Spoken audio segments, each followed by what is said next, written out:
Dimako subdivision in the Upper Young Division in the heart of Cameroon's eastern region is a strategic crossroad town with the national road number 10 passing through it. It's a locality rich in forests and mines, which on paper promises a prosperous future. Recently, a modern bus station and a new town hall were constructed to give the town a new facelift. But behind the display of infrastructures, the daily lives of the residents reveal a completely different reality, one of persistent isolation and profound poverty. The roads, mostly dirty, are impassable during the rainy season and stifling during the dry season. For this agricultural village, transporting produce to big cities is a real obstacle. The young people here face another ordeal, which is that of unemployment. Zhang is a holder of a baccalaureate certificate. He dreamt of going to the university, but due to the lack of funds, he had to abandon his studies and today drives a tricycle to survive. The situation in the country forced me to do this,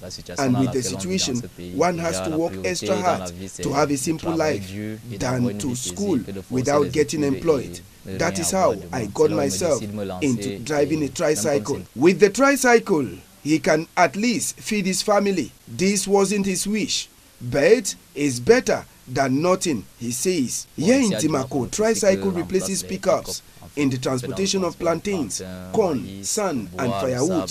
Seeing that things are hard in the country, we decided to get engaged in this sector.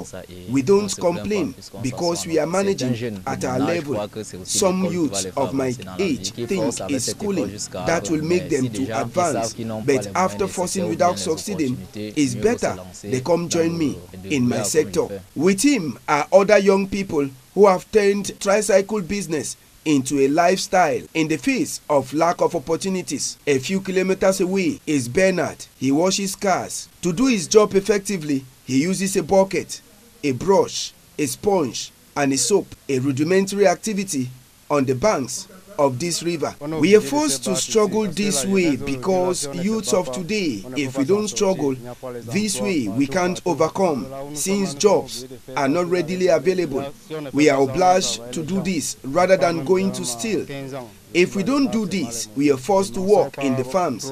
I've been washing cars now for the past 15 years. It's not moving very well because I have no means. The river, in fact, illustrates another major challenge faced by inhabitants of Dimako, which is the access of potable water. Nearly 75% of the population here depends on developed springs. Calm water is available, but drinking water remains a luxury. It's a health hazard and puts pressure on families who had to go to streams even to do their laundry. Because of poverty, some parents send their children out on the road to trade. These children are deprived of schooling, exposed to accidents, assaults, and a compromised future.